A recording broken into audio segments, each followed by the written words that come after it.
ਮੁੱਖ ਮੰਤਰੀ ਸਾਹਿਬ ਦੇ ਜਿਹੜਾ ਹੁਕਮਾਂ ਦੇ ਅਨੁਸਾਰ ਉਹਦੇ 'ਚ ਪਿਛਲੇ 2 ਹਫ਼ਤਿਆਂ ਦੇ ਵਿੱਚ ਪੰਜਾਬ ਦੇ ਵਿੱਚ ਟੋਟਲ ਜਿਹੜੀਆਂ FIR ਦਰਜ ਹੋਈਆਂ ਨੇ ਉਹ 406 FIR ਦਰਜ ਹੋਈਆਂ ਐਂਡ ਉਹਦੇ 'ਚ 513 ਅਕਿਊਜ਼ ਜਿਹੜੇ ਅਰੈਸਟ ਹੋਏ ਆ। ਇਹਦੇ ਵਿੱਚੋਂ ਜਿਹੜੀਆਂ ਕਮਰਸ਼ੀਅਲ ਕੁਆਂਟੀਟੀ ਦੀਆਂ FIR ਨੇ ਉਹ 42 FIR ਦਰਜ ਹੋਈਆਂ ਔਰ 61 ਜਿਹੜੇ ਆ 61 ਜਿਹੜੇ ਆ ਵੱਡੇ ਸਮਗਲਰ ਜਿਹੜੇ ਅਰੈਸਟ ਹੋਏ ਆ। ਮੀਡੀਅਮ ਕੁਆਂਟੀਟੀ ਦੀਆਂ 320 ਐਂਡ ਸਮਾਲ ਕੁਆਂਟੀਟੀ ਦੀਆਂ ਜਿਹੜੀਆਂ ਨੇ 43 FIR ਦਰਜ ਹੋਈਆਂ। ਟੋਟਲ FIR ਦੇ ਵਿੱਚ ਸਭ ਤੋਂ ਵੱਧ FIR ਜਿਹੜੀਆਂ ਲੁਧਿਆਣਾ ਕਮਿਸ਼ਨਰੇਟ ਦੇ ਵਿੱਚ 30 ਦਰਜ ਹੋਈਆਂ, ਫਿਰੋਜ਼ਪੁਰ ਦੇ ਵਿੱਚ 30 ਔਰ ਅੰਮ੍ਰਿਤਸਰ ਕਮਿਸ਼ਨਰੇਟ ਦੇ ਵਿੱਚ 29 FIR ਦਰਜ ਹੋਈਆਂ। ਇਸੇ ਤਰ੍ਹਾਂ ਕਮਰਸ਼ੀਅਲ ਕੁਆਂਟੀਟੀ ਦੀਆਂ ਜਿਹੜੀਆਂ FIR ਦਰਜ ਹੋਈਆਂ ਉਹਦੇ 'ਚ ਹੁਸ਼ਿਆਰਪੁਰ 'ਚ 4, ਲੁਧਿਆਣਾ ਕਮਿਸ਼ਨਰੇਟ 'ਚ 4, ਅੰਮ੍ਰਿਤਸਰ ਰੂਰਲ ਦੇ ਵਿੱਚ 4। ਰਿਕਵਰੀ ਜਿਹੜੀ ਪਿਛਲੇ 2 ਹਫ਼ਤਿਆਂ ਦੇ ਵਿੱਚ ਹੋਈ ਹੈ ਉਹਦੇ ਵਿੱਚ ਹੈਰੋਇਨ ਦੀ 42 ਕਿਲੋ ਦੀ ਰਿਕਵਰੀ ਹੈ, OPM ਦੀ 17 ਕਿਲੋ ਦੀ ਰਿਕਵਰੀ ਹੈ, ਪੌਪੀ ਹਸਕ ਦੀ 919 ਕਿਲੋ ਦੀ ਰਿਕਵਰੀ ਹੈ, ਗਾਂਜਾ 12 ਕਿਲੋ ਦੀ ਰਿਕਵਰੀ ਹੈ, ਨਾਰਕੋਟਿਕ ਪਾਊਡਰ ਜਿਹੜਾ ਹੈ ਮਿਸਲੀਨੀਅਸ ਉਹ 3 ਕਿਲੋ ਦੀ ਰਿਕਵਰੀ ਹੈ ਔਰ ਟੈਬਲੇਟਸ ਤੇ ਮੈਡੀਕਲ ਜਿਹੜੀਆਂ ਪਿਲਸ ਨੇ ਇੰਜੈਕਸ਼ਨਸ ਵਗੈਰਾ ਦੀ ਉਹ 74,017 ਦੀ ਰਿਕਵਰੀ ਹੈ। ਡਰੱਗ ਮਨੀ ਜਿਹੜੀ ਆ ਉਹ 14,80,320 ਰੁਪਏ ਜਿਹੜੀ ਹੈ ਡਰੱਗ ਮਨੀ ਦੀ ਰਿਕਵਰੀ ਹੋਈ ਹੈ ਔਰ POs ਦੇ ਖਿਲਾਫ ਜਿਸ ਤਰ੍ਹਾਂ NDPS ਐਕਟ POs ਦੇ ਖਿਲਾਫ ਜਿਹੜਾ ਸਪੈਸ਼ਲ ਕੈਂਪੇਨ ਚੱਲ ਰਿਹਾ ਪਿਛਲੇ 2 ਹਫ਼ਤਿਆਂ ਦੇ ਵਿੱਚ 46 ਜਿਹੜੇ ਨੇ PO NDPS ਐਕਟ 'ਤੇ ਫੜੇ ਆ। ਤੋ ਇਸ ਤਰ੍ਹਾਂ ਹੁਣ ਤੱਕ ਜਿਹੜੇ ਟੋਟਲ NDPS ਐਕਟ ਦੇ PO ਆ ਉਹ 429 PO ਫੜੇ ਜਾ ਚੁੱਕੇ ਆ। ਉਹ ਕਾਫੀ ਵੱਡੀ ਮਾਤਰਾ ਦੇ ਵਿੱਚ ਪਿਛਲੇ 2 ਹਫ਼ਤਿਆਂ 'ਚ ਵੀ ਚੰਗੀ ਪ੍ਰੋਗਰੈਸ ਹੋਈ ਆ। ਪਰ ਵੀਕ ਦੇ ਹਿਸਾਬ ਨਾਲ 23 ਦੇ ਆਸ-ਪਾਸ ਜਿਹੜੇ ਆ ਉਹ PO ਫੜੇ ਆ। ਇਸ ਸੰਬੰਧ ਦੇ ਵਿੱਚ ਮਾਨਯੋਗ ਸੁਪਰੀਮ ਕੋਰਟ ਵੱਲੋਂ ਵੀ ਹਦਾਇਤਾਂ ਨੇ ਕਿ ਡਰੱਗਸ ਦੇ ਜਿਹੜੇ PO ਨੇ NDPS ਐਕਟ ਦੇ ਵਿੱਚ ਜਿਹੜੇ PO ਨੇ ਉਹਨਾਂ ਦੇ ਉੱਤੇ ਸਭ ਤੋਂ ਵੱਧ ਫੋਕਸ ਕੀਤਾ ਜਾਵੇ ਔਰ ਉਹਦੇ ਉੱਤੇ ਲਗਾਤਾਰ ਜਿਹੜਾ ਕੈਂਪੇਨ ਆ ਉਹ ਪੰਜਾਬ ਪੁਲਿਸ ਦਾ ਜਾਰੀ ਆ। ਉਸ ਦੇ ਉੱਤੇ ਡਰੱਗ ਮਨੀ ਜਿਹੜੀ ਪਿਛਲੇ 2 ਹਫ਼ਤਿਆਂ ਦੀ ਉਹ 14,80,000 ਰੁਪਏ ਜਿਹੜੀ ਰਿਕਵਰੀ ਹੋਈ ਹੈ। ਸਰ ਲਾਸਟ ਟਾਈਮ ਜਿਹੜੀ ਮੁੰਬਈ ਕੋਰਟ ਤੋਂ ਜਿਹੜੀ ਕਾਫੀ ਜ਼ਿਆਦਾ ਫਿਰੋਜ਼ਪੁਰ ਦਾ ਅੰਕਲ ਆ ਉਹਦੇ ਵਿੱਚ ਸਰ ਕੋਈ ਸਾਹਮਣੇ ਆਇਆ ਹੋਵੇ ਹੋਰ ਕਿਹੜੇ ਨਹੀਂ ਉਹਦੇ ਵਿੱਚ ਫਰਦਰ ਨਹੀਂ ਕੋਈ ਡਿਵੈਲਪਮੈਂਟ। ਉਹਦੇ ਵਿੱਚ ਉਹ ਗੁਰਦਾਸਪੁਰ ਦੇ ਵਿੱਚ 2 ਬੰਦੇ ਫੜੇ ਗਏ ਸੀਗੇ, ਮੇਨ ਉਹੀ ਸੀਗੇ ਜਿਹੜੇ ਇਸ ਏਰੀਏ ਦੇ ਵਿੱਚ ਉਹਨਾਂ ਨੇ ਹੀ ਸਪਲਾਈ ਕਰਨੀ ਸੀ, ਉਹ 2 ਬੰਦਿਆਂ ਨੇ ਹੀ। ਹੋਰ ਤੁਹਾਡਾ ਕੋਈ ਸਵਾਲ ਹੋਵੇ ਜੀ ਕਿਸੇ ਇਸ਼ੂ ਨੂੰ ਲੈ ਕੇ? ਸਰ ਜਿਹੜਾ ਪਿਛਲੇ ਕੱਲ ਸਰਕੂਲਰ ਜਿਹੜਾ ਸੌਂਗ ਨੂੰ ਲੈ ਕੇ ਗਾਣੇ ਨੂੰ ਲੈ ਕੇ ਜਿਹੜਾ ਜਿਹੜੇ ਮੁਕੱਦਮੇ ਦਰਜ ਹੋਏ ਸਿੰਗਰਸ ਦੇ ਖਿਲਾਫ ਜੀ ਜੀ ਅੰਮ੍ਰਿਤ ਮਾਨ ਉਹਨਾਂ ਦਾ ਕੀ ਸਟੇਟਸ ਹੈ ਸਰ? ਉਹ ਲੌਜੀਕਲ ਲੈਣ ਤੇ ਉਹਦਾ ਦੇਖਣਾ ਪਏਗਾ। ਦੇਖੋ ਇਹ ਜਿਹੜੀਆਂ ਪੰਜਾਬ ਸਰਕਾਰ ਵੱਲੋਂ ਨਵੀਆਂ ਹਦਾਇਤਾਂ ਕੁਛ ਜਾਰੀ ਕੀਤੀਆਂ ਗਈਆਂ ਨੇ ਉਹ ਕੱਲ੍ਹ ਦਾ ਮੀਡੀਆ ਦੇ ਵਿੱਚ ਆਪਾਂ ਦੇਖਿਆ ਵੀ ਆ। ਇੱਕ ਤਾਂ ਉਹਦੇ ਵਿੱਚ ਇਹ ਹੈਗਾ ਹੈ ਕਿ ਜਿੰਨੇ ਵੀ ਆਮ ਲਾਇਸੈਂਸਿਸ ਇਸ਼ੂ ਹੋਏ ਹੁਣ ਤੱਕ ਉਹਨਾਂ ਦਾ ਜਿਹੜਾ ਇਹ 3 ਮਹੀਨੇ ਦੇ ਅੰਦਰ ਅੰਦਰ ਸਾਰੇ ਲਾਇਸੈਂਸਿਸ ਦਾ ਇੱਕ ਵਾਰੀ ਰਿਵਿਊ ਕੀਤਾ ਜਾਵੇ। ਉਹਦੇ 'ਚ ਦੇਖਿਆ ਜਾਵੇ ਕਿ ਜੇ ਕਿਸੇ ਗਲਤ ਅਨਸਰ ਨੂੰ ਜਾਰੀ ਹੋਇਆ ਹੈ ਤਾਂ ਉਹਨੂੰ ਐਜ਼ ਪਰ ਰੂਲਸ ਜਿਹੜਾ ਉਹਨੂੰ ਸਸਪੈਂਡ ਜਾਂ ਰਿਵੋਕ ਕੀਤਾ ਜਾਵੇ। ਸੋ ਇਹਦੇ 'ਚ ਮੈਂ ਦੱਸਣਾ ਚਾਹੂੰਗਾ ਕਿ ਆਰਮਜ਼ ਐਕਟ ਦੇ ਵਿੱਚ ਆਲਰੇਡੀ ਪ੍ਰੋਵੀਜ਼ਨਸ ਹੈਗੀਆਂ ਹੈ। ਸੈਕਸ਼ਨ 17 ਦੇ ਵਿੱਚ ਪ੍ਰੋਵੀਜ਼ਨਸ ਆ ਜਿਹਦੇ ਵਿੱਚ ਆਪਾਂ ਲਾਇਸੈਂਸ ਜਿਹੜਾ ਉਹ ਰਿਵੋਕ ਜਾਂ ਸਸਪੈਂਡ ਕਰ ਸਕਦੇ ਹਾਂ। ਉਹਦੇ ਵਿੱਚ ਕੁਝ ਕੰਡੀਸ਼ਨਸ ਦਿੱਤੀਆਂ ਹੋਈਆਂ ਹੈ। ਸੋ ਉਹ ਕੰਡੀਸ਼ਨਸ ਦੇ ਮੱਦੇਨਜ਼ਰ ਜਿਹੜੀਆਂ ਹਦਾਇਤਾਂ ਦਿੱਤੀਆਂ ਗਈਆਂ। ਇਸੇ ਤਰ੍ਹਾਂ ਹੀ ਜਿਹੜਾ ਹਥਿਆਰ ਨੇ ਉਹਨਾਂ ਦਾ ਪਬਲਿਕ ਡਿਸਪਲੇ ਜਿਹੜਾ ਹੈ ਜਨਤਕ ਜਿਹੜਾ ਪ੍ਰਦਰਸ਼ਨ ਆ ਉਹਦੇ ਉੱਤੇ ਪੂਰਨ ਤੌਰ 'ਤੇ ਪਾਬੰਦੀ ਲਗਾਈ ਜਾਵੇ। ਸੋਸ਼ਲ ਮੀਡੀਆ ਦੇ ਉੱਤੇ ਵੀ ਲਾਗੂ ਹੋਵੇ ਜਿਹੜੀਆਂ ਹਦਾਇਤਾਂ ਨੇ। ਉਸ ਤੋਂ ਇਲਾਵਾ ਜਿਹੜੇ ਇਹੋ ਜਿਹੇ ਗੀਤ ਆ ਜਿਹੜੇ ਹਥਿਆਰਾਂ ਦੀ ਜਾਂ ਹਿੰਸਾ ਦੀ ਵਡਿਆਈ ਕਰਦੇ ਆ ਉਹਨਾਂ ਗੀਤਾਂ ਦੇ ਉੱਤੇ ਵੀ ਪਾਬੰਦੀ ਲਾਈ ਜਾਵੇ। ਫਿਰ ਜਨਤਕ ਇਕੱਠ ਜਿੱਦਾਂ ਧਾਰਮਿਕ ਸਮਾਗਮ ਆ, ਕੋਈ ਵਿਆਹ ਪਾਰਟੀਆਂ, ਕੋਈ ਹੋਰ ਇਹੋ ਜਿਹੇ ਸਮਾਗਮ ਆ ਉੱਥੇ ਵੀ ਹਥਿਆਰ ਲਿਜਾਣ ਦੇ ਉੱਤੇ ਪੂਰਨ ਤੌਰ 'ਤੇ ਜਿਹੜੀ ਹੈ ਪਾਬੰਦੀ ਲਗਾਉਣ ਦੀਆਂ ਹਦਾਇਤਾਂ ਦਿੱਤੀਆਂ ਗਈਆਂ। ਇਸੇ ਤਰ੍ਹਾਂ ਜਿਹੜੀ ਅਚਨਚੇਤ ਜਿਹੜੀ ਸਰਪ੍ਰਾਈਜ਼ ਚੈਕਿੰਗ ਆ ਜਿਹੜੀ ਕਿ ਅੱਗੇ ਵੀ ਪੰਜਾਬ ਪੁਲਿਸ ਵੱਲੋਂ ਚੱਲਦੀ ਰਹਿੰਦੀ ਆ ਉਹਨੂੰ ਹੋਰ ਜਿਹੜਾ ਅਗਰੈਸਿਵ ਕਰਨ ਦੀ ਜ਼ਰੂਰਤ ਆ। ਜਿਹੜੀਆਂ ਹਦਾਇਤਾਂ ਜਿਹੜੀਆਂ ਸਰਕਾਰ ਵੱਲੋਂ ਜਾਰੀ ਕੀਤੀਆਂ ਗਈਆਂ। ਸਿਮਿਲਰਲੀ ਜਿਹੜੀਆਂ ਹੇਟ ਸਪੀਚਿਸ ਆ ਜਿਹਦੇ ਵਿੱਚ ਮਾਨਯੋਗ ਸੁਪਰੀਮ ਕੋਰਟ ਦੀਆਂ ਵੀ ਹਦਾਇਤਾਂ ਆਈਆਂ ਪਿੱਛੇ। ਹੇਟ ਸਪੀਚਿਸ ਦੇ ਉੱਤੇ ਵੀ ਜਿੱਥੇ ਕੋਈ ਹੇਟ ਸਪੀਚ ਦੀ ਗੱਲ ਆਉਂਦੀ ਆ ਉੱਥੇ ਕਾਨੂੰਨ ਦੇ ਅਨੁਸਾਰ ਜੋ ਕਾਰਵਾਈ ਬਣਦੀ ਕੀਤੀ ਜਾਵੇ। ਇਹ ਜਿਹੜੀਆਂ ਹਦਾਇਤਾਂ ਵਾ ਇਹਦੇ ਵਿੱਚ ਫਰਦਰ ਆਰਡਰ ਇਸ਼ੂ ਹੋਣਗੇ। ਜਿੱਥੇ ਰੈਵਨਿਊ ਪੁਲਿਸ ਡਿਸਟ੍ਰਿਕਟ ਨੇ ਉੱਥੇ ਡਿਪਟੀ ਕਮਿਸ਼ਨਰ ਵੱਲੋਂ 144 'ਚ ਆਰਡਰ ਇਸ਼ੂ ਹੋਣਗੇ। ਜਿੱਥੇ ਕਮਿਸ਼ਨਰੇਟ ਨੇ ਉੱਥੇ ਕਮਿਸ਼ਨਰਸ ਦੇ ਵੱਲੋਂ 144 ਦੇ ਆਰਡਰ ਇਸ਼ੂ ਹੋਣਗੇ ਬਕਾਇਦਾ। ਸੋ ਇਹ ਇੱਕ ਹਦਾਇਤਾਂ ਸਰਕਾਰ ਵੱਲੋਂ ਦਿੱਤੀਆਂ ਗਈਆਂ। ਇਹਨਾਂ ਨੂੰ ਫਰਦਰ ਐਜ਼ ਪਰ ਰੂਲਸ 144 ਦੇ ਤਹਿਤ ਆਰਡਰ ਕਰਕੇ ਜਾਰੀ ਕਰਕੇ ਇਹਨਾਂ ਨੂੰ ਇੰਪਲੀਮੈਂਟ ਕੀਤਾ ਜਾਏਗਾ। 2019 ਚ ਹਾਈ ਕੋਰਟ ਨੇ ਵੀ ਇਦਾਂ ਦੀਆਂ ਡਾਇਰੈਕਸ਼ਨਸ ਦਿੱਤੀਆਂ ਸੀਗੀਆਂ petition ਨਹੀਂ ਤੇ ਉਹੀ ਹੁਣ ਇਹਨਾਂ ਨੂੰ ਉਸ ਚੀਜ਼ ਨੂੰ ਆਪਾਂ ਰੀਟਰੇਟ ਕੀਤਾ ਹੈ ਕਿ ਇੱਕ ਵਾਰੀ ਡਿਪਟੀ ਕਮਿਸ਼ਨਰਸ ਵੱਲੋਂ ਇੱਕ ਵਾਰੀ 144 ਦੇ ਆਰਡਰ ਹੋ ਜਾਣਗੇ, ਫਿਰ ਇਹਨਾਂ ਹਦਾਇਤਾਂ ਦੇ ਮੱਦੇਨਜ਼ਰ ਜਿਹੜੇ ਇਹੋ ਜਿਹੇ ਗਾਣੇ ਹੈਗੇ ਆ ਉਹਦੇ ਉੱਤੇ ਜੋ ਦੇਖੋ ਲਾਅ ਦੇ ਮੁਤਾਬਕ ਕਾਰਵਾਈ ਹੋਣੀ ਹੈ। ਜਿਹੜੀਆਂ ਹਦਾਇਤਾਂ ਹੁੰਦੀਆਂ ਇੱਕ ਤਰ੍ਹਾਂ ਦੀਆਂ ਹੁੰਦਾ ਕਿ ਇਸ ਚੀਜ਼ ਦੇ ਉੱਤੇ ਅਮਲ ਕੀਤਾ ਜਾਵੇ, ਸੋ ਉਹ ਹੁਣ ਸ਼ੁਰੂ ਹੋਏਗਾ ਅਮਲ करना फर्दर। सर ये बात तो हो गई लाइसेंस जो हथियार है, जो गैर लाइसेंसी हथियार है, जो अवैध हथियार है, 2 लाख से ज़्यादा जो जी। 2 लाख से ज़्यादा अवैध हथियार पंजाब में मौजूद है, उनको रोकने के लिए क्या ਨਹੀਂ किया? ਉਹਦੇ ਵਾਸਤੇ ਜਿਹੜੇ ਆਪਾਂ ਸਰਪ੍ਰਾਈਜ਼ ਚੈਕਿੰਗ ਦੀ ਆਪਾਂ ਗੱਲ ਕੀਤੀ ਹੈ ਕਿ ਅਚਨਚੇਤ ਚੈਕਿੰਗ ਕੀਤੀਆਂ ਜਾਣ। ਉਹਦੇ ਵਿੱਚ ਅਚਨਚੇਤ ਚੈਕਿੰਗ 'ਚ ਕਈ ਤਰ੍ਹਾਂ ਦੀ ਚੈਕਿੰਗ ਆਉਂਦੀ ਹੈ, ਜਿੱਦਾਂ ਨਾਕਾਬੰਦੀ ਕਰਕੇ ਆਪਾਂ ਰੋਡ ਮੂਵਮੈਂਟ ਦੇ ਉੱਤੇ ਜਦੋਂ ਉਸ ਤੋਂ ਚੈਕਿੰਗ ਕਰਦੇ ਹਾਂ। ਫਿਰ ਸਪੈਸ਼ਲ ਕੈਂਪੇਨਸ, ਸਪੈਸ਼ਲ ਜਿਹੜੇ ਸਰਚ ਆਪਰੇਸ਼ਨਸ ਚਲਾਏ ਜਾਣ ਅਲੱਗ-ਅਲੱਗ ਏਰੀਆਜ਼ ਦੇ ਵਿੱਚ। ਔਰ ਇਹਦੇ ਵਿੱਚ ਜਿਹੜੀਆਂ ਸਾਡੀਆਂ ਸਪੈਸ਼ਲਾਈਜ਼ਡ ਏਜੰਸੀਜ਼ ਨੇ ਜਿੱਦਾਂ ਇੰਟਰਨਲ ਸਿਕਿਉਰਿਟੀ ਆ, ਕਾਊਂਟਰ ਇੰਟੈਲੀਜੈਂਸ ਆ, ਉਹਨਾਂ ਦਾ ਵੀ ਬੜਾ ਵੱਡਾ ਯੋਗਦਾਨ ਆ। ਉਹ ਵੀ ਇਸ ਚੀਜ਼ ਦੇ ਉੱਤੇ ਲੱਗੇ ਹੋਏ ਆ ਕਿਉਂਕਿ ਦੋ ਪੱਖ ਆ ਗਏ ਨਾ, ਇੱਕ ਤਾਂ ਲਾਇਸੈਂਸਡ ਵੈਪਨ ਆ। ਲਾਇਸੈਂਸਡ ਵੈਪਨ ਦਾ ਮਿਸਯੂਜ਼ ਰੋਕਣ ਦੇ ਉੱਤੇ ਹਦਾਇਤਾਂ ਹੈ ਕਿ ਉਹਦਾ ਮਿਸਯੂਜ਼ ਨਾ ਕੀਤਾ ਜਾਵੇ। ਦੂਸਰਾ ਹੈਗਾ ਕਿ ਜਿਹੜੇ ਅਨਲਾਇਸੈਂਸਡ ਤੇ ਅਨਆਥੋਰਾਈਜ਼ਡ ਵੈਪਨਸ ਆ ਉਹਦੇ ਉੱਤੇ ਤਾਂ ਆਲਰੇਡੀ ਲਾਅ ਹੈਗਾ ਹੀ ਆ, ਉਹਦੇ ਉੱਤੇ ਤਾਂ ਸਖਤੀ ਕੀਤੀ ਜਾ ਰਹੀ ਹੈ। ਸਰ ਹਜੇ ਵੀ ਜਿਹੜਾ ਸਾਈਬਰ ਸੈੱਲ ਹੈ ਕੀ ਕਰ ਰਿਹਾ, ਕਿਉਂਕਿ ਜਿਹੜੇ ਸੋਸ਼ਲ ਮੀਡੀਆ ਤੇ ਜੋ ਗੈਂਗਸਟਰ ਦੀ ਫੋਟੋ ਲਾ ਕੇ ਉਹਦੇ ਉੱਤੇ ਜਿਹੜਾ ਰਾਠੀ ਜੀ ਹੁਣ ਇਸੇ ਕਰਕੇ ਹਦਾਇਤਾਂ ਸਪੈਸੀਫਿਕ ਹਦਾਇਤਾਂ ਜਾਰੀ ਕੀਤੀਆਂ ਹੈ। ਹੁਣ ਉਸ 'ਤੇ ਵੀ ਕੰਮ ਕਰਨਾ ਸ਼ੁਰੂ ਕਰਾਂਗੇ ਅੱਗੇ ਫਰਦਰ, ਕਿਉਂਕਿ ਹੁਣ ਤੱਕ ਕੋਈ ਸਪੈਸੀਫਿਕ ਇੰਸਟਰਕਸ਼ਨ ਨਹੀਂ ਸੀਗੀਆਂ। ਹੁਣ ਇਹਦੇ ਬਾਰੇ 'ਚ ਸਪੈਸੀਫਿਕ ਹਦਾਇਤਾਂ ਦਿੱਤੀਆਂ। 144 ਦੇ ਆਰਡਰ ਦਾ ਇਹੀ ਹੁੰਦਾ ਹੈ ਕਿ ਉਹਨੂੰ ਇੱਕ ਮਾਨਤਾ ਮਿਲ ਜਾਂਦੀ ਹੈ ਕਿ ਵੀ ਜਿਹੜਾ ਵੀ ਬੰਦਾ ਉਹਦੀ ਵਾਇਲੇਸ਼ਨ ਕਰੇਗਾ ਉਹਦੇ ਖਿਲਾਫ 188 ਦੇ ਤਹਿਤ ਵੀ ਕਾਰਵਾਈ ਕੀਤੀ ਜਾ ਸਕਦੀ ਹੈ।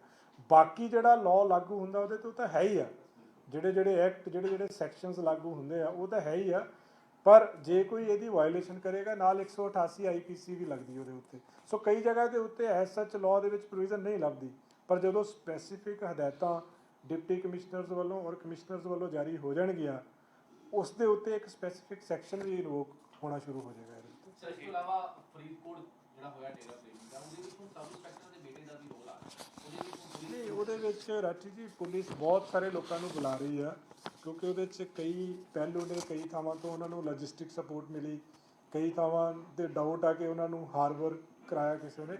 ਸੋ ਅਜੇ ਕਿਸੇ ਦਾ ਸਪੈਸੀਫਿਕ ਰੋਲ ਬਾਰੇ ਨਹੀਂ ਕਿਹਾ ਜਾ ਸਕਦਾ, ਬਟ ਬਹੁਤ ਸਾਰੇ ਲੋਕਾਂ ਨੂੰ ਬੁਲਾ ਰਹੀ ਆ। ਹੋ ਸਕਦਾ ਉਹਦੇ ਵਿੱਚ ਕੋਈ ਸਬ ਇੰਸਪੈਕਟਰ ਦਾ ਬੇਟਾ ਵੀ ਹੋਵੇ ਜਿਹਨੂੰ ਪੁਲਿਸ ਬੁਲਾ ਰਹੀ ਵੈਰੀਫਾਈ ਕਰਨ ਵਾਸਤੇ। ਜੇ ਕਿਸੇ ਦੀ ਸ਼ਮੂਲੀਅਤ ਪਾਈ ਜਾਏਗੀ, ਉਹ ਕਿਹਦਾ ਮਰਜ਼ੀ ਬੇਟਾ ਹੋਵੇ, ਜਿਹੜਾ ਮਰਜ਼ੀ ਬੰਦਾ ਹੋਵੇ, ਉਹਦੇ ਖਿਲਾਫ ਜੋ ਲੀਗਲ ਕਾਰਵਾਈ ਉਹਦੇ ਵਿੱਚ ਹੋਏਗੀ। ਸਰ ਹੇਟ ਸਪੀਚ ਦੀ ਤੁਸੀਂ ਗੱਲ ਕੀਤੀ ਕਿਉਂਕਿ ਹੇਟ ਸਪੀਚ ਪਹਿਲਾਂ ਕਰਕੇ ਤੇ ਕਾਫੀ ਲੋਕਾਂ ਨੇ ਗਨਮੈਨ ਵੀ ਲਿੱਤੇ ਹੋਏ ਸੀਗੇ, ਕੀ ਉਹ ਵਿਡਰਾਅ ਵੀ ਹੋ ਸਕਦੀ ਸੀ? ਨਹੀਂ ਦੇਖੋ ਉਹ ਚੀਜ਼ ਜਿਹੜੀ ਸਿਕਿਉਰਿਟੀ ਇੱਕ ਅਲੱਗ ਪਾਰਟ ਹੈ। ਸਟਾਫ ਸਬ ਸਿਕਿਉਰਿਟੀ ਦੀ ਰਿਵਿਊ ਤਾਂ ਆਲਰੇਡੀ ਚੱਲ ਹੀ ਰਿਹਾ ਵਾ ਕਿ ਕਿਹਨਾਂ ਨੂੰ ਜ਼ਰੂਰਤ ਹੈ, ਕਿਹਨਾਂ ਨੂੰ ਨਹੀਂ ਜ਼ਰੂਰਤ। ਕਈ ਬੰਦੇ ਇਹੋ ਜਿਹੇ ਹੋਣਗੇ ਜਿਨ੍ਹਾਂ ਨੂੰ ਜ਼ਰੂਰਤ ਹੋਏਗੀ। ਸੋ ਜਿਹੜਾ ਕਾਨੂੰਨ ਦੀ ਵਾਇਲੇਸ਼ਨ ਕਰੇਗਾ ਉਹਦੇ ਖਿਲਾਫ ਜੋ ਕਾਰਵਾਈ ਬਣਦੀ ਹੈ ਉਹ ਤਾਂ ਹੋਏਗੀ। ਸਿਕਿਉਰਿਟੀ ਵਾਲਾ ਪਾਰਟ ਜਿਹੜਾ ਅਲੱਗ ਪਾਰਟ ਆ। ਸਿਕਿਉਰਿਟੀ ਹਰ ਇੱਕ ਦੀ ਇੰਸ਼ੋਰ ਕਰਨਾ ਸਟੇਟ ਗਵਰਨਮੈਂਟ ਦੀ, ਸਟੇਟ ਪੁਲਿਸ ਦੀ ਜ਼ਿੰਮੇਵਾਰੀ ਆ। ਸੋ ਬਟ ਜੇ ਕੋਈ ਹੇਟ ਸਪੀਚ ਦੇ ਵਿੱਚ ਇੰਡਲਜ ਹੋਏਗਾ ਉਹਦੇ ਖਿਲਾਫ ਜੋ ਲਾਅ ਦੇ ਮੁਤਾਬਕ ਕਾਰਵਾਈ ਕੀਤੀ ਜਾਏਗੀ।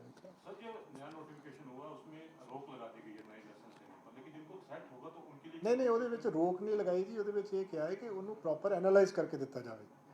ਜਿੱਦਾਂ ਹੁਣ ਜਿਹੜੇ ਵੈਪਨ ਲਾਇਸੈਂਸ ਨੇ ਉਹ ਡਿਸਟ੍ਰਿਕਟਸ ਦੇ ਵਿੱਚ ਡੀਸੀ ਜਾਰੀ ਕਰਦੇ ਆ, ਡਿਪਟੀ ਕਮਿਸ਼ਨਰ ਸਾਹਿਬਾਨ ਜਾਰੀ ਕਰਦੇ ਆ, ਪੁਲਿਸ ਕਮਿਸ਼ਨਰੇਟ ਦੇ ਵਿੱਚ ਕਮਿਸ਼ਨਰ ਪੁਲਿਸ ਜਾਰੀ ਕਰਦੇ ਆ। ਸੋ ਉਹਦੇ ਵਿੱਚ ਅਦਰਵਾਈਜ਼ ਵੀ ਲਾਅ ਦੇ ਵਿੱਚ ਪ੍ਰੋਵੀਜ਼ਨ ਹੈਗੀ ਆ ਕਿ ਜਦੋਂ ਆਪਾਂ ਕਿਸੇ ਨੂੰ ਲਾਇਸੈਂਸ ਦੇਣਾ ਹੈ there should be good reason for giving a licence. ਵੀ ਕੋਈ ਨਾ ਕੋਈ ਕਾਰਨ ਹੋਣਾ ਚਾਹੀਦਾ ਹੈ, ਜਿਹਨੂੰ ਆਪਾਂ ਪੰਜਾਬੀ 'ਚ ਕਹੀਏ ਕੋਈ ਰੀਜ਼ਨ ਹੋਣਾ ਚਾਹੀਦਾ ਉਹਦਾ। ਪੰਜਾਬੀ 'ਚ ਜੇ ਆਪਾਂ ਉਹਨੂੰ ਕਹੀਏ ਕਿ ਉਹ ਤੱਥਾਂ ਦੇ ਆਧਾਰਿਤ ਕਿਸੇ ਕਾਰਨ 'ਤੇ ਦਿੱਤਾ ਜਾਣਾ ਚਾਹੀਦਾ ਵਾ। ਸੋ ਉਹ ਜਿਹੜਾ ਆਪਾਂ ਗੁੱਡ ਰੀਜ਼ਨ ਦੀ ਗੱਲ ਕਰਦੇ ਉਹਨੂੰ ਪ੍ਰੋਪਰਲੀ ਅਸੈਸ ਕਰਕੇ ਦਿੱਤਾ ਜਾਵੇ। ਰੂਟੀਨ ਦੇ ਵਿੱਚ ਕੋਈ ਲਾਇਸੈਂਸ ਇਸ਼ੂ ਨਾ ਸਰ ਹੋਵੇ। ਇਹਦਾ ਮਤਲਬ ਕਿ ਜਿਹੜਾ ਬੇਵਜ੍ਹਾ ਜਿਹਦੇ ਕੋਲ ਸੀਗੇ ਉਹਨਾਂ ਨੂੰ ਐਨਲਾਈਜ਼ ਕੀਤਾ ਜਾ ਰਿਹਾ ਹੈ। ਦੇਖੋ ਜਿਹੜਾ ਸਸਪੈਂਸ਼ਨ ਜਾਂ ਰੈਵੋਕੇਸ਼ਨ ਦਾ ਪ੍ਰੋਸੀਜਰ ਇੱਕ ਅਲੱਗ ਪ੍ਰੋਸੀਜਰ ਆ। ਉਹਦੇ ਵਿੱਚ ਕਈ ਤਰ੍ਹਾਂ ਦੀਆਂ ਕੰਡੀਸ਼ਨਸ ਨੇ। ਉਹਦੇ ਵਿੱਚ ਮੈਂ ਤੁਹਾਨੂੰ ਇੱਕ ਮਸਲਨ ਤੌਰ 'ਤੇ ਮਤਲਬ ਐਗਜ਼ਾਮਪਲ ਤੌਰ 'ਤੇ ਦੱਸ ਦਿੰਦਾ, ਜਿੱਦਾਂ ਕਿਸੇ ਨੂੰ ਕਿਸੇ ਕੇਸ ਦੇ ਵਿੱਚ ਕਨਵਿਕਸ਼ਨ ਹੋਈ ਹੋਵੇ ਜਿਹਦੇ ਵਿੱਚ ਵਾਇਲੈਂਸ ਇਨਵੋਲਵਡ ਹੋਵੇ ਜਾਂ ਕੋਈ ਮੋਰਲ ਟਰਪਟੀਟਿਊਡ ਇਨਵੋਲਵਡ ਹੋਵੇ, ਜਾਂ ਕਿਸੇ ਤੋਂ ਬੌਂਡ ਭਰਾਇਆ ਗਿਆ ਹੋਵੇ ਮੇਨਟੇਨੈਂਸ ਆਫ ਪੀਸ ਦਾ, ਜਿਹਨੂੰ ਆਪਾਂ 751 ਦੀ ਗੱਲ ਕਰਦੇ, ਜਿੱਦਾਂ ਆਪਾਂ ਨਾਰਮਲ ਲੇਮੈਨ 'ਚ 751 ਦੀ ਗੱਲ ਕਰਦੇ ਕਿ 107-51 ਦੇ ਵਿੱਚ ਜੇ ਕਿਸੇ ਤੋਂ ਬੌਂਡ ਭਰਾਇਆ ਗਿਆ ਹੋਵੇ। ਇਹ ਤੋਂ ਇਲਾਵਾ ਹੋਰ ਵੀ ਕਈ ਰੀਜ਼ਨ ਹੁੰਦੇ ਆ, ਕੋਈ ਅਨਫਿਟ ਹੋਵੇ, ਕੋਈ ਅਨਸਾਊਂਡ ਮਾਈਂਡ ਦਾ ਹੋਵੇ। ਸੋ ਜਿਹੜੇ ਜਿੱਦਾਂ ਆਪਾਂ ਐਨਾਲਾਈਜ਼ ਕਰਦੇ ਹਾਂ ਹੁਣ ਕਿ 3 ਮਹੀਨਿਆਂ ਦਾ ਅਸੈਸ ਕੀਤਾ ਜਾਵੇ, ਉਹਦੇ 'ਚ ਇਹ ਚੈੱਕ ਕੀਤਾ ਜਾਵੇ ਕਿ ਕਿਹੜੇ ਬੰਦੇ ਆ who are unfit to retain an arm licence, ਉਹਨਾਂ ਨੂੰ ਐਗਜ਼ਾਮਿਨ ਕਰਕੇ ਉਹਨਾਂ ਦੇ ਲਾਇਸੈਂਸ ਜਿਹੜੇ ਨੇ ਉਹ ਸਸਪੈਂਡ ਜਾਂ ਰਿਵੋਕ ਕੀਤੇ ਸਰ ਜਾਣ। ਇੱਕ ਫਰੈਸ਼ ਲਾਇਸੈਂਸ ਜਿਹੜੇ ਇਸ਼ੂ ਕਰਨੇ ਆਪਾਂ, ਉਹਦੇ ਵਿੱਚ ਕੋਈ ਬਹੁਤ ਮਹੱਤਵਪੂਰਨ ਕਾਰਨ ਹੋਵੇ, ਉਹਦਾ ਰੂਟੀਨ ਦੇ ਵਿੱਚ ਜਾਰੀ ਨਾ ਹੋਣ ਲਾਇਸੈਂਸ। ਸੋ ਇਹ ਇੰਸਟਰਕਸ਼ਨਸ ਇਸ ਲਈ ਆ, ਜਿੱਦਾਂ ਹੁਣ ਕਈ ਜ਼ਿਲ੍ਹਿਆਂ ਦੇ ਵਿੱਚ ਕਈ ਵਾਰੀ ਪਾਵਰਸ ਡੈਲੀਗੇਟਡ ਹੁੰਦੀਆਂ, ਕੋਈ ਡਿਪਟੀ ਕਮਿਸ਼ਨਰ ਸਾਹਿਬਾਨ ਵੱਲੋਂ ADC ਨੂੰ ਡੈਲੀਗੇਟਡ ਆ, ਕੋਈ ਕਮਿਸ਼ਨਰ ਸਾਹਿਬਾਨ ਵੱਲੋਂ DCPs ਨੂੰ ਡੈਲੀਗੇਟਡ ਆ। ਇਹ ਹਦਾਇਤਾਂ ਦਾ ਇਹ ਹੈ ਕਿ ਉਹ ਆਪਣੇ ਲੈਵਲ ਤੇ ਡਿਪਟੀ ਕਮਿਸ਼ਨਰ ਪੁਲਿਸ ਆਪ ਅਸੈਸ ਕਰਨ ਇੱਕ ਵਾਰੀ, फिर ही वेपन लाइसेंस जोड़े ने वो लागू ये किए जाते हैं। नोटिफिकेशन में एक इम्पोर्टेंट बात ये भी है कि जिनके पास लाइसेंस्ड हथियार भी हैं, अगर वो शो ऑफ करते हैं, क्योंकि पिछले कुछ दिनों में हमने देखा है कि पंजाब में ज़्यादातर इंस्टा रील्स बना रहे हैं, फेसबुक पे फोटोग्राफ डाल रहे हैं अपना एक रुआब जमाने के लिए, तो क्या उनके ऊपर क्या एक्शन लेने की तैयारी? नहीं वो भी ਇਹਦੇ ਵਿੱਚ ਇਹਦਾ ਪਾਰਟ ਹੀ ਹੈ ਜੀ। ਮਿਸਯੂਜ਼ ਇਨ ਐਨੀ ਫਾਰਮ, ਕਿਸੇ ਵੀ ਤਰੀਕੇ ਦੇ ਨਾਲ ਜਿਹੜਾ ਕੋਈ ਮਿਸਯੂਜ਼ ਕਰੇਗਾ ਉਹਦੇ ਉੱਤੇ ਹਦਾਇਤਾਂ ਲਾਗੂ ਨੇ ਵਾਲੀਆਂ ਜਿਹੜੀਆਂ ਨੇ। ਸੋ ਆਮ ਲਾਇਸੈਂਸ ਜਿਹੜਾ ਕਿਸੇ ਨੂੰ ਦਿੱਤਾ ਜਾਂਦਾ ਉਹ ਪ੍ਰੋਟੈਕਸ਼ਨ ਵਾਸਤੇ ਦਿੱਤਾ ਜਾਂਦਾ, ਉਹਦਾ ਜਿਹੜਾ ਮੰਤਵ ਇਹ ਹੁੰਦਾ ਹੈ ਕਿ ਉਹ ਉਹਦੀ ਆਪਣੀ ਸੈਲਫ ਪ੍ਰੋਟੈਕਸ਼ਨ ਵਾਸਤੇ ਲੈਂਦਾ ਹੈ, ਬਟ ਉਹਦਾ ਮਿਸਯੂਜ਼ ਨਹੀਂ ਕਰ ਸਕਦਾ ਕੋਈ। ਸੋ ਉਹਦੇ ਉਹ ਚੈੱਕ ਕਰਾਂਗੇ। ਉਹੀ ਮੈਂ ਕਹਿ ਰਿਹਾ ਤਦੇ ਜਦੋਂ ਹਦਾਇਤਾਂ ਜਿਹੜੀਆਂ 144 ਦੀਆਂ ਹੋਣਗੀਆਂ ਨਾ ਜੀ, ਇੰਸਟਰਕਸ਼ਨਸ ਇਸ਼ੂ ਹੋਣਗੀਆਂ, ਉਹ ਹਦਾਇਤਾਂ ਦੀ ਜੇ ਕੋਈ ਵਾਇਓਲੇਸ਼ਨ ਕਰੇਗਾ ਤਾਂ ਉਹਦੇ ਖਿਲਾਫ 188 ਦੀ ਕਾਰਵਾਈ ਬਣ ਸਕਦੀ ਹੈ। ਸਰ ਇੱਕ ਡੇਰਾ ਪ੍ਰੇਮੀ ਕਤਲकांड ਦੇ ਵਿੱਚ ਦਿੱਲੀ ਪੁਲਿਸ ਤਿੰਨ ਸ਼ੂਟਰਾਂ ਨੂੰ ਫੜ ਕੇ ਲੈ ਜਾਂਦੀ ਹੈ, ਕਮੀ ਪਤਾ ਲੱਗੀ ਕਿੱਥੇ ਪੰਜਾਬ ਪੁਲਿਸ ਦੇ ਵਿੱਚ ਕਿੱਥੇ ਕਮੀ? ਨਹੀਂ ਭਾਈ ਸਾਹਿਬ, ਇਹਦੇ 'ਚ ਕੋਈ ਕਮੀ ਨਹੀਂ ਹੁੰਦੀ। ਇਹ ਤਾਂ ਇੱਕ ਜਿਹੜਾ ਕੋਆਪਰੇਸ਼ਨ ਕੋਆਰਡੀਨੇਸ਼ਨ ਹੁੰਦਾ ਵਾ, ਬਹੁਤ ਸਾਰੇ ਇਹੋ ਜਿਹੇ ਆਪਰੇਸ਼ਨਸ ਆ ਜਿਹੜੇ ਇੰਟਰ ਸਟੇਟ ਚੱਲਦੇ ਰਹਿੰਦੇ ਆ। ਦਿੱਲੀ ਪੁਲਿਸ ਵੀ ਕਰਦੀ ਆ, ਪੰਜਾਬ ਪੁਲਿਸ ਵੀ ਕਰਦੀ ਆ। ਹੁਣ ਆਪਾਂ ਜਿੱਦਾਂ ਡਰੱਗਸ ਦਾ ਇੱਥੋਂ ਫੜ ਕੇ ਲਿਆਂਦੇ ਜਾਂ ਫੜਵਾਏ ਗੁਜਰਾਤ ਦੇ ਵਿੱਚ ਜਾਂ ਮਹਾਰਾਸ਼ਟਰ 'ਚ, ਉਹ ਕੋਈ ਕਿਸੇ ਪਰਟੀਕੂਲਰ ਪੁਲਿਸ ਦੀ ਕੋਈ ਕਮੀ ਨਹੀਂ ਹੁੰਦੀ। ਇਹ ਆਨਗੋਇੰਗ ਪ੍ਰੋਸੈਸ ਆ। ਇਸ ਦੇ ਬਾਰੇ ਪੁਲਿਸ ਨੂੰ ਪਤਾ ਸੀ ਕਿ ਸ਼ੂਟਰ ਨੂੰ ਫੜਨ ਦੇ ਲਈ ਦਿੱਲੀ ਪੁਲਿਸ ਆ ਰਹੀ? ਨਹੀਂ, ਉਹ ਉਹਨਾਂ ਦੀ ਦੇਖੋ, ਇਹ ਮੈਂ ਸਪੈਸੀਫਿਕ ਗੱਲ ਨਹੀਂ ਦੱਸ ਸਕਦਾ ਹੁਣ, ਕਿਉਂਕਿ ਇਹਦੇ 'ਚ ਇਹ ਚੀਜ਼ਾਂ ਹਰ ਚੀਜ਼ ਸ਼ੇਅਰ ਨਹੀਂ ਕੀਤੀ ਜਾ ਸਕਦੀ। ਬਟ ਕੋਈ ਕਿਸੇ ਨੂੰ ਜਦੋਂ ਕਿਤੋਂ ਫੜਦਾ ਇੱਕ ਜਗ੍ਹਾ ਤੋਂ, ਇਹ ਨਹੀਂ ਹੁੰਦਾ ਕਿ ਕਿਸੇ ਦਾ ਲੈਪਸ ਆ ਉਹਦੇ ਵਿੱਚ। ਇਹ ਹਮੇਸ਼ਾ ਜੁਆਇੰਟ ਐਫਰਟਸ ਹੁੰਦੇ ਆ। ਬਹੁਤ ਸਾਰੇ ਲੋਕ ਆ ਜਿਹੜੇ ਆਪਾਂ ਵੀ ਫੜ ਕੇ ਦੂਸਰੀਆਂ ਜਿਹੜੀਆਂ ਸਟੇਟ ਪੁਲਿਸ ਆ ਉਹਨਾਂ ਦੇ ਹਵਾਲੇ ਕਰਦੇ ਆ। ਕਈ ਵਾਰੀ ਆਪਣੀ ਪੁਲਿਸ ਵੀ ਦੂਜੀਆਂ ਸਟੇਟਸ ਦੇ ਵਿੱਚ ਜਾ ਕੇ ਕੋਈ ਸਪੈਸ਼ਲ ਆਪਰੇਸ਼ਨਸ ਕਰਦੀ ਆ, ਬਟ ਉਹ ਕਿਸ ਲੈਵਲ ਤੇ ਕਿਸ ਤਰੀਕੇ ਨਾਲ ਸ਼ੇਅਰ ਕੀਤੀ ਜਾਂਦੀ, ਹਰ ਚੀਜ਼ ਆਪਾਂ ਡਿਸਕਲੋਜ਼ ਨਹੀਂ ਕਰ ਸਕਦੇ। ਤਿੰਨਾਂ ਸ਼ੂਟਰਾਂ ਦੀ ਰਿਮਾਂਡ ਦੀ ਮੰਗ ਕੀਤੀ ਜਾ ਰਹੀ ਹੈ? ਉਹ ਕਰ ਰਹੇ ਆ ਜੀ। ਉਹਦੇ ਵਿੱਚ ਦੋ ਜਿਹੜੇ ਨੇ ਉਹ ਜੁਵੇਨਾਈਲਸ ਨੇ, ਔਰ ਇੱਕ ਜਿਹੜਾ ਹੈ ਉਹ ਮੇਜਰ ਆ ਸ਼ੂਟਰ। ਉਹਦੇ ਵਿੱਚ ਆਲਰੇਡੀ ਜਿਹੜੀ ਆ ਫਰੀਦਕੋਟ ਪੁਲਿਸ ਨੇ ਉਹ ਅਪਲਾਈ ਕੀਤਾ ਐਜ਼ ਪਰ ਪ੍ਰੋਸੀਜਰ, ਔਰ ਫਰਦਰ ਥੋੜਾ ਏਜ ਵੈਰੀਫਿਕੇਸ਼ਨਸ ਦਾ ਇਸ਼ੂ ਚੱਲ ਰਿਹਾ ਉਹਨਾਂ ਦਾ। ਜਿਹੜੇ ਜੁਵੇਨਾਈਲਸ ਨੇ, तो ਜਦੋਂ ਸੌਟ ਆਊਟ ਹੋਏਗਾ ਨਾਲ ਦੀ ਨਾਲ ਲਿਆਂਦਾ ਜਾਏਗਾ ਔਰ ਲਿਆ ਕੇ ਫਿਰ ਫਰਦਰ ਇਨਵੈਸਟੀਗੇਸ਼ਨ ਹੋਏਗੀ ਉਹਦੇ ਵਿੱਚ। ਸਰ ਇੱਕ ਸਿੱਧੂ ਮੂਸੇਵਾਲਾ ਕਤਲकांड ਦੇ ਵਿੱਚ ਦਰਮਨ ਦਾ ਨਾਮ ਸਾਹਮਣੇ ਆ ਰਿਹਾ, ਜੋ ਕਿ ਇਹ ਵੀ ਦੱਸਿਆ ਜਾ ਰਿਹਾ ਕਿ ਕਾਫੀ ਲੰਬੇ ਸਮੇਂ ਤੋਂ ਭਾਲ ਸੀ। ਇਸ ਤਰੀਕੇ ਦੇ ਹੋਰ ਵੀ ਗੈਂਗਸਟਰ ਹੋਣਗੇ, ਇਸ ਤਰੀਕੇ ਦੇ ਹੋਰ ਵੀ? ਨਹੀਂ, ਦਰਪਨ ਦਾ ਨਾਮ ਪਹਿਲੀ ਵਾਰੀ ਨਹੀਂ ਆਇਆ ਜੀ। ਉਹ ਪਹਿਲੇ ਅੰਮ੍ਰਿਤਸਰ ਰੂਰਲ ਦੇ ਵਿੱਚ ਇੱਕ ਵਾਰੀ 44 ਵੈਪਨਸ ਫੜੇ ਗਏ ਸੀ 2021 ਦੇ ਵਿੱਚ, ਉਹਦੇ 'ਚ ਵੀ ਉਹਦਾ ਨਾਮ ਆਇਆ ਸੀ। So as a weapon supplier ਉਹਦਾ ਨਾਮ ਅੱਗੇ ਵੀ ਆ ਚੁੱਕਿਆ ਵਾ। ਸੋ ਇਸ ਕੇਸ ਦੇ ਵਿੱਚ ਵੀ ਜਿਹੜੀ ਪੁੱਛਗਿੱਛ ਦੇ ਵਿੱਚ ਹੈ ਕਿ ਉਹਦਾ ਕੁਛ ਨਾ ਕੁਛ ਰੋਲ ਵੈਪਨ ਸਪਲਾਈ ਦੇ ਵਿੱਚ ਹੈਗਾ ਹੈ। ਸੋ ਫਸਟ ਟਾਈਮ ਨਹੀਂ ਆਇਆ, ਪਹਿਲਾਂ ਵੀ। ਇਹ ਸਵਾਲ ਹੈ ਕਿ ਇਸ ਤਰੀਕੇ ਦੇ ਹੋਰ ਵੀ ਸ਼ੂਟਰ ਨਹੀਂ, ਸਾਰੇ ਬਹੁਤ ਸਾਰੇ ਨਹੀਂ। ਦੇਖੋ, ਕੱਲੇ ਬੰਦੇ ਬਾਰੇ ਨਾ ਜਦੋਂ ਕੋਈ ਇਸ਼ੂ ਆਉਂਦਾ ਉਦੋਂ ਹੀ ਆਪਾਂ ਉਹਦੇ ਬਾਰੇ ਦੱਸ ਸਕਦੇ ਹਾਂ। ਹੁਣ ਜਦੋਂ ਦਰਪਨ ਦੀ ਤੁਸੀਂ ਗੱਲ ਕੀਤੀ ਤਾਂ ਇਹ ਕੋਈ ਨਵਾਂ ਨਹੀਂ ਹੈ, ਪਹਿਲਾਂ ਵੀ ਇਹਦਾ ਨਾਮ ਆਇਆ ਸੀਗਾ। ਪਰ ਇਹ ਕਿਉਂਕਿ ਪੁਲਿਸ ਦੀ ਰਡਾਰ ਤੋਂ ਬਾਹਰ ਆਏ, ਕਿਸੇ ਹੋਰ ਕੰਟਰੀ ਦੇ ਵਿੱਚ ਬੈਠਾ ਹੋਇਆ ਹੈ। ਬਟ ਅਦਰਵਾਈਜ਼ ਉਸ ਕੇਸ 'ਚ ਵੀ ਨੋਮੀਨੇਟਡ ਹੈ। ਇੱਕ ਮਜੀਠਾ ਕਥੂ ਨੰਗਲ ਦੇ ਵਿੱਚ ਇੱਕ ਵਾਰੀ ਭਾਰੀ ਮਾਤਰਾ ਦੇ ਵਿੱਚ ਵੈਪਨ ਫੜੇ ਗਏ ਸੀ, ਉਹਦੇ ਵਿੱਚ ਵੀ ਇਹਦਾ ਨਾਮ ਸੀਗਾ, ਉਹਦੇ 'ਚ ਵੀ ਆਲਰੇਡੀ ਨੋਮੀਨੇਟਡ ਹੈਗਾ। ਸਰ ਇਹਦੇ ਵਿੱਚ ਨਾਲ ਦੀ ਨਾਲ ਡਰੋਨ ਐਕਟੀਵਿਟੀਜ਼ ਦੀ ਅਸੀਂ ਗੱਲ ਕਰ ਰਹੇ ਹਾਂ। ਲਾਸਟ 2021 ਤੋਂ ਹੁਣ ਕੰਪੇਅਰ ਕਰੀਏ ਤਾਂ ਕਹਿ ਸਕਦੇ ਕਰੀਬ ਵਧੀਆ ਹੈ ਜੀ, ਵਧੀਆ ਹੈ ਜੀ। ਤੇ ਉਹਦੇ ਵਿੱਚ ਹੁਣ ਪੁਲਿਸ ਕੀ ਕਰ ਰਹੀ? ਕਿਉਂਕਿ ਉਹਦੇ ਵਿੱਚ ਅੱਜ ਤੁਸੀਂ ਪੜ੍ਹਿਆ ਹੋਣਾ ਹੈ, ਜਿਹੜੇ DGP BSF ਆ ਉਹਨਾਂ ਨੇ ਵੀ ਬੜੀ ਡਿਟੇਲ 'ਚ ਗੱਲ ਕੀਤੀ ਉਹਦੇ ਬਾਰੇ 'ਚ। ਉਹਦੇ 'ਚ ਜਿਹੜਾ ਪੰਜਾਬ ਪੁਲਿਸ ਨੇ ਵੀ ਪਿੱਛੇ ਆਪਾਂ ਇੱਕ ਟੀਮ ਬਣਾ ਕੇ ਅਲੱਗ-ਅਲੱਗ ਜਗ੍ਹਾ 'ਤੇ ਭੇਜੀ ਸੀਗੀ। ਉਹਦੇ 'ਤੇ ਜਿਹੜਾ ਮੇਨ ਹੁਣ ਫੋਕਸ ਆ ਦੋ ਚੀਜ਼ਾਂ 'ਤੇ। ਇੱਕ ਤਾਂ ਫੋਰੈਂਸਿਕ ਐਨਾਲਿਸਿਸ 'ਤੇ, ਕਿਉਂਕਿ ਡਰੋਨ ਜਦੋਂ ਆਪਾਂ ਕੋਈ ਫੜਦੇ ਹਾਂ ਉਹਦੇ ਵਿੱਚ ਜਿਸ ਤਰ੍ਹਾਂ ਕੰਪਿਊਟਰ ਦੇ ਵਿੱਚ ਚਿਪ ਲੱਗੀ ਹੁੰਦੀ ਨਾ, ਉਹਦੇ ਵਿੱਚੋਂ ਵੀ ਡਾਟਾ ਮਿਲ ਜਾਂਦਾ ਹੈ ਕਿ ਉਹਨੇ ਕਿਹੜਾ ਰੂਟ ਤੈਅ ਕੀਤਾ, ਕਿਸ ਲੈਟੀਟਿਊਡ ਲੌਂਗੀਟਿਊਡ 'ਤੇ ਉਹਨੇ ਡਿੱਗਣਾ ਸੀਗਾ। ਕਈ ਵਾਰੀ ਕੋਈ ਹੋਰ ਵੀ ਇੰਪੋਰਟੈਂਟ ਇਨਫੋਰਮੇਸ਼ਨ ਉਹਦੇ ਵਿੱਚ ਮਿਲਦੀ ਹੈ। ਸੋ ਇੱਕ ਤਾਂ ਫੋਰੈਂਸਿਕਸ 'ਤੇ ਜ਼ੋਰ ਦਿੱਤਾ ਜਾ ਰਿਹਾ ਵਾ।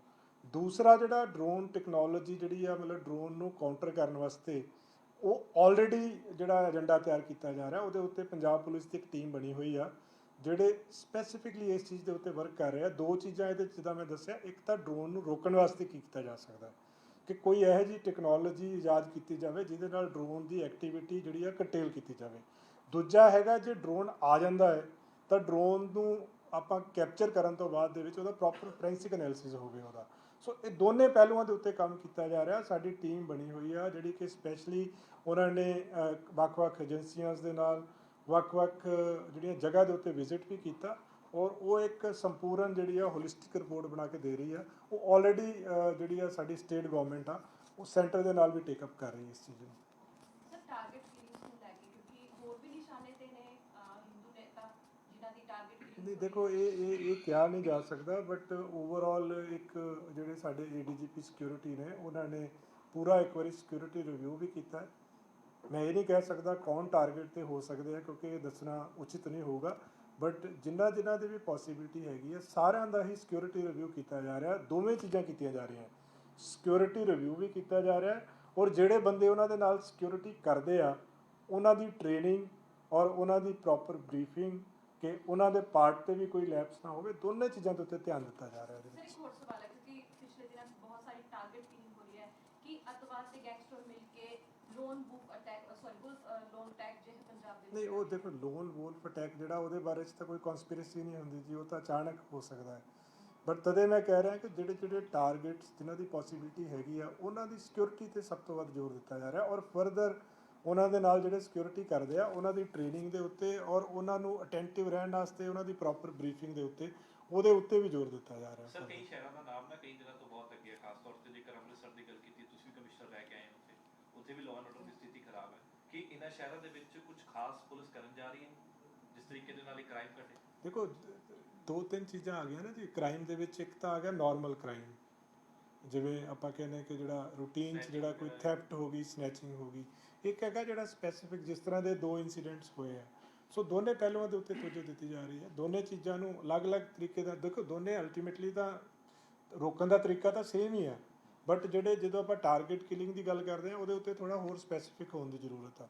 ਸੋ ਉਹਦੇ ਵਾਸਤੇ ਸਾਰੇ ਹੀ ਕਮਿਸ਼ਨਰੇਟਸ ਦੇ ਵਿੱਚ, ਸਾਰੇ ਜ਼ਿਲ੍ਹਿਆਂ ਦੇ ਵਿੱਚ, ਜਿੱਦਾਂ ਮੈਂ ਦੱਸਿਆ ADGP ਸਿਕਿਉਰਿਟੀ ਜਿਹੜੇ ਨੇ ਉਹ ਸਪੈਸੀਫਿਕਲੀ ਇਸ 'ਤੇ ਕੰਮ ਕਰ ਰਹੇ ਆ ਕਿਉਂਕਿ ਇਹ ਔਨਗੋਇੰਗ ਸਟਰਗਲ ਹੁੰਦੀ ਆ। ਜਿਹੜਾ ਬੰਦਾ ਕ੍ਰਿਮੀਨਲ ਆ ਉਹਨੇ ਹਮੇਸ਼ਾ ਕੋਸ਼ਿਸ਼ ਕਰਨੀ ਆ ਕੁਛ ਕੀਤਾ ਜਾਵੇ, ਔਰ ਪੁਲਿਸ ਦਾ ਕੰਮ ਆ ਕਿ ਉਹਨੂੰ ਪ੍ਰੀਵੈਂਟ ਕਰਨਾ ਔਰ ਜੇ ਰੱਬ ਨਾ ਕਰੇ ਹੋਵੇ ਤਾਂ ਡਿਟੈਕਟ ਕਰਨਾ। ਸੋ ਸਾਰੇ ਪਹਿਲੂਆਂ ਦੇ ਉੱਤੇ ਕੰਮ ਕੀਤਾ ਜਾ ਰਿਹਾ। ਸਰ ਇੱਕ 28/10 ਨੂੰ ਇੱਕ FIR ਵੀ ਦਰਜ ਕੀਤੀ ਗਈ ਹੈ ਸਟੇਟ ਸਪੈਸ਼ਲ ਆਪਰੇਸ਼ਨ ਸੈੱਲ ਦੀ, ਜਿਹੜੇ 11 ਲੋਕਾਂ ਦਾ ਨਾਮ ਹੈਗਾ। ਉਹਨਾਂ ਨੇ ਸਾਫ਼ ਤੌਰ ਤੇ ਕਿਹਾ ਕਿ ਜਿਹੜੇ ਰਿਲੀਜੀਅਸ ਲੀਡਰਸ ਨੇ ਜਾਂ ਪੋਲੀਟੀਕਲੀ ਲੀਡਰਸ ਨੇ ਉਹਨਾਂ ਨੂੰ ਟਾਰਗੇਟ ਕਰਨ ਦੀ ਪੂਰੀ ਕੋਸ਼ਿਸ਼ ਸੀਗੀ ਤੇ ਉਸ ਨੂੰ ਲੈ ਕੇ FIR ਵੀ ਦਰਜ ਕੀਤੀ ਹੈ। ਯਾਨੀ ਕਿ ਪੁਲਿਸ ਨੂੰ ਹਾਲਾਂਕਿ ਪਤਾ ਹੈ ਕਿ ਕਿਸ ਤਰ੍ਹਾਂ ਦੀ ਟਾਰਗੇਟ ਕਿਲਿੰਗ ਜਾਂ ਕਿਹੜੇ ਲੋਕ ਸੀ, ਉਹਦੇ ਵਾਸਤੇ ਹੁਣ ਪੁਲਿਸ ਹੋਰ ਕੀ ਕਰ ਰਹੀ ਹੈ? ਹਾਲਾਂਕਿ ਬੁਲੇਟ ਪ੍ਰੂਫ ਬਣਾਉਂਦੇ ਤੇ ਦੇਖੋ ਇਹਦੇ ਵਿੱਚ ਜਿਸ ਤਰ੍ਹਾਂ ਮੈਂ ਦਿੱਤਾ ਸਾਰਿਆਂ ਦੀ ਸਿਕਿਉਰਿਟੀ ਰਿਵਿਊ ਕੀਤੀ ਹੈ। ਦੂਸਰਾ ਪਹਿਲੂ ਹੈਗਾ ਹੈ ਕਿ ਜਿਸ ਤਰ੍ਹਾਂ ਹੁਣ ਦੇਖੋ ਇਹ ਜਿਹੜਾ ਫਰੀਦਕੋਟ ਵੀ ਇਨਸੀਡੈਂਟ ਹੋਇਆ ਹੈ ਉਹਦੇ ਵਿੱਚ ਵੀ ਆਪਣਾ ਬੰਦਾ ਵੀ ਇੰਜਰਡ ਹੋਇਆ ਹੈ ਜੀ, ਇੱਕ ਵਿੱਚ ਪੁਲਿਸ ਅਫੀਸ਼ੀਅਲ ਇੰਜਰਡ ਹੋਇਆ ਇੱਕ ਉਹਦੇ ਵਿੱਚ। ਸੋ ਉਹਨਾਂ ਨੂੰ ਹੋਰ ਜ਼ਿਆਦਾ ਸਤਰਕ ਬਣਾਉਣ ਵਾਸਤੇ ਵੀ ਕਿਸ ਤਰੀਕੇ ਦੇ ਨਾਲ ਉਹਨਾਂ ਨੂੰ ਟ੍ਰੇਨ ਵੀ ਕੀਤਾ ਜਾਵੇ।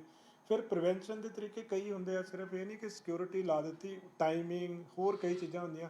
ਸੋ ਸਾਰੇ ਪਹਿਲੂ ਜਿਹੜੇ ਦਿਖ ਜਾ ਰਹੇ ਆ ਤਾਂ ਜੋ ਦੇਖੋ ਜਿੰਨਾ ਇੰਪੋਰਟੈਂਟ ਸਿਕਿਉਰਿਟੀ ਕਰਨ ਵਾਲੇ ਦੀ ਡਿਊਟੀ ਆ ਉਨੀ ਹੀ ਥ੍ਰੈਟਨਡ ਬੰਦੇ ਦੀ ਵੀ ਨਾਲ ਹੈਗੀ। ਸੋ ਦੋਨਾਂ ਨੂੰ ਬਰੀਫ ਕੀਤਾ ਜਾ ਰਿਹਾ, ਥ੍ਰੈਟਨਡ ਨੂੰ ਵੀ ਬਰੀਫ ਕੀਤਾ ਜਾ ਰਿਹਾ, ਸਿਕਿਉਰਿਟੀ ਕਰਨ ਵਾਲੇ ਨੂੰ ਵੀ ਬਰੀਫ ਕੀਤਾ ਜਾ ਰਿਹਾ ਔਰ ਫਰਦਰ ਇਸ ਤਰ੍ਹਾਂ ਦਾ ਇੰਸੀਡੈਂਟ ਨੂੰ ਪ੍ਰੀਵੈਂਟ ਕਰਨ ਵਾਸਤੇ ਜੋ ਕਦਮ ਚੁੱਕੇ ਜਾਣੇ ਚਾਹੀਦੇ ਆ ਉਹ ਵੀ ਚੁੱਕੇ ਜਾ ਰਹੇ ਆ ਕਦਮ ਸਾਰੇ ਦੇ ਸਾਰੇ। सर सिद्धू मूसेवाला के फादर ने कोई टाइम मांगा है डीसी साहब से? सर वो आ चुके ਉਹ ਮਿਲਣਗੇ ਜੀ ਸ਼ਾਇਦ ਉਹਨਾਂ ਨੂੰ ਅੱਜ ਦਾ ਟਾਈਮ ਉਹਨਾਂ ਨੇ ਮੰਗਿਆ ਸੀ ਉਹਨਾਂ ਕੋਲੋਂ। ਸੋ ਅੱਜ DGP ਸਾਹਿਬ ਨੂੰ ਮਿਲਣਗੇ। ਬਾਕੀ ਫਰਦਰ ਜੋ ਉਹਨਾਂ ਦੇ ਕੋਈ ਵੀ ਜੋ ਉਹਨਾਂ ਦੀਆਂ ਡਿਮਾਂਡਸ, ਕੰਪਲੇਂਟਸ, ਜੋ ਰਿਪਰੈਜ਼ੈਂਟੇਸ਼ਨ ਹੋਏਗੀ ਉਹਨੂੰ ਪੂਰੇ ਗੌਰ ਨਾਲ ਵਾਚਿਆ ਜਾਊਗਾ ਉਸ ਚੀਜ਼ ਨੂੰ। एक बार फिर से उन्होंने मनकीरत औलख जो सिंगर है उसका सवाल ਦੇਖੋ ਉਹਦੇ ਬਾਰੇ ਨਾ ਦੇਖੋ ਮੈਂ ਉਸ ਇਨਵੈਸਟੀਗੇਸ਼ਨ ਬਾਰੇ ਨਹੀਂ ਕੁਝ ਕਹਿ ਸਕਦਾ। ਉਹ ਜਿਹੜੀ ਟੀਮ ਇੱਕ ਬਣੀ ਹੈ ਸਪੈਸ਼ਲ ਇਨਵੈਸਟੀਗੇਸ਼ਨ ਟੀਮ, ਉਹਦੇ ਬਾਰੇ ਉਹੀ ਜਾਣਕਾਰੀ ਦੇ ਸਕਦੇ ਆ ਤੁਹਾਨੂੰ। ਬਟ ਉਹਨਾਂ ਨੇ ਅੱਜ ਮਿਲਣ ਦਾ ਟਾਈਮ ਮੰਗਿਆ, ਅੱਜ ਉਹ DGP ਸਾਹਿਬ ਨੂੰ ਮਿਲਣਗੇ। ਜੋ ਵੀ ਉਹਨਾਂ ਦਾ ਗ੍ਰੀਵੈਂਸਿਸ, ਰਿਪਰੈਜ਼ੈਂਟੇਸ਼ਨਸ ਹੋਣਗੀਆਂ ਉਹ ਜੋ as per law and as per facts ਉਹਨੂੰ ਐਗਜ਼ਾਮਿਨ ਕੀਤਾ ਜਾਊਗਾ ਉਸ ਚੀਜ਼ ਦਾ। ठीक है जी, थैंक यू। यार अब हो गया, हिंदी में क्या करना है? वाइट ही करनी सर कुछ इतने बैठे बैठे करना। हाँ जी, हाँ बैठे बैठे